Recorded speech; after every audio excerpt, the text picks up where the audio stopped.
everyone. Thank you so much for stopping by and, checking out my video. So, I wanted to get into things today pretty quickly and just dive right in there.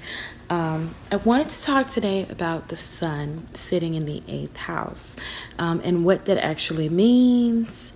How may it affect you, and most definitely for the people who have this planet position. One of the things I want to start with first is the sun. Okay, the sun, of course, we know it shines. That's one of its major characteristics, but it can also represent many different things within the chart. So knowing the sun is all about leadership, shining a light, vitality. It does also rule Leo. Authority. Okay, the sun is kind of that ruler of it all. It's kind of the head of the show, the leader.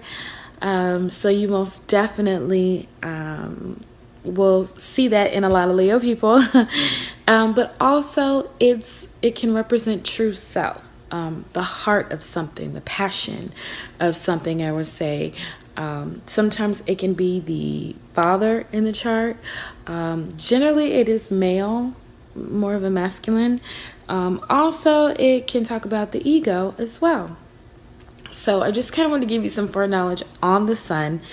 So then we could actually go into the eighth house. Now, if you don't know, many people do, but I love to repeat things over and over again until people get it because I love to teach.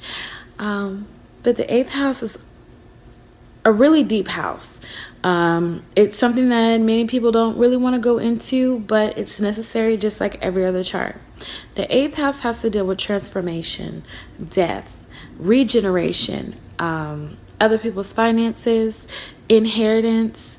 It's most definitely involved with sex, and there's a lot of things that come with that. I think people get a little nervous, of course, when you start talking about this because no one wants to speak about death. But with this house, it's not necessarily about the physical death, which can be a factor, but there is so much more internal death and transformation of self that occurs in this house. One of the things that I find is people that have sun in the eighth house, they generally live in chaos.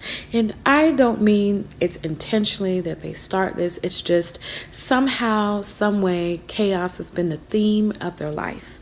They probably have these crazy stories and you're just in awe, like, how in the heck are you still standing? And that's because they perform best in those situations, even though it is extremely stressful and so much tension. They thrive. That inner energy comes out and really shows them that they're strong and they can get through whatever that situation that they go through.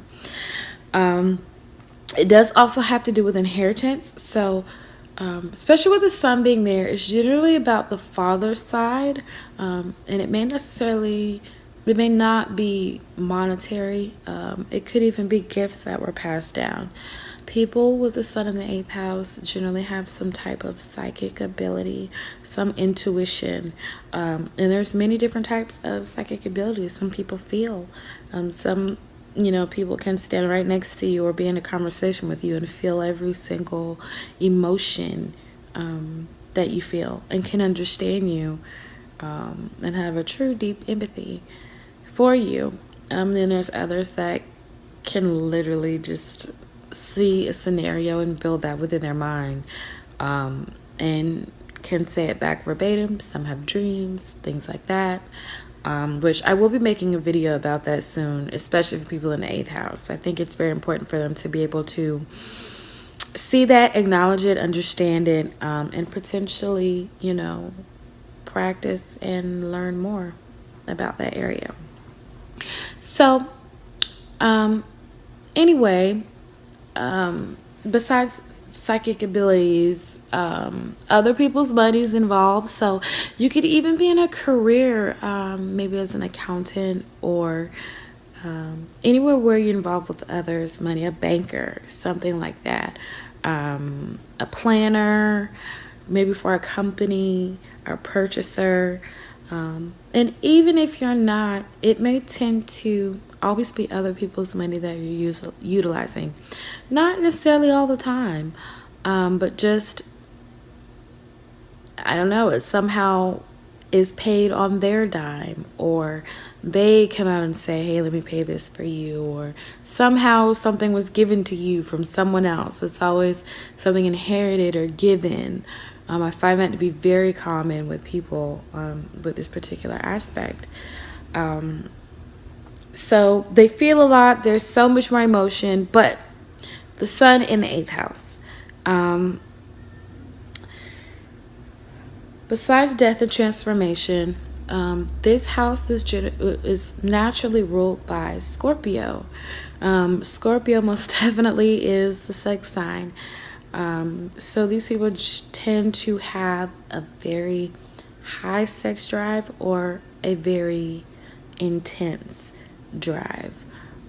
So it may not even be how much they feel the sensation, but when that time actually happens, it's in a very intense moment, and they do believe in having pleasure for themselves as well as their mate. Depending on different planets that are in that house, it can say a lot about your sexual history, things that may have happened in childhood, where your mind might drift off to, what little things might tickle your fancy. So, but beyond that, the Scorpio sign is not just about sex. They're very passionate people. So they feel, it's a very deep feel. And I find that so common in Sun in the 8th house, where these people feel probably more than any other aspect within the zodiac chart. They feel so deep and so intensely that it's rare for people to really understand how deep they hurt. And I can say that from experience. I am actually a Sun in the 8th house. So it is a very intense road. And it's honestly good to find someone else with the same aspect, just so they can have understanding, because it's rare when you feel understood. The theme may be people like, is it really that serious? Is it really that deep? Is it really? And for Sun in the 8th house, it really freaking is, okay? Part 2 coming up, so don't forget to like and subscribe.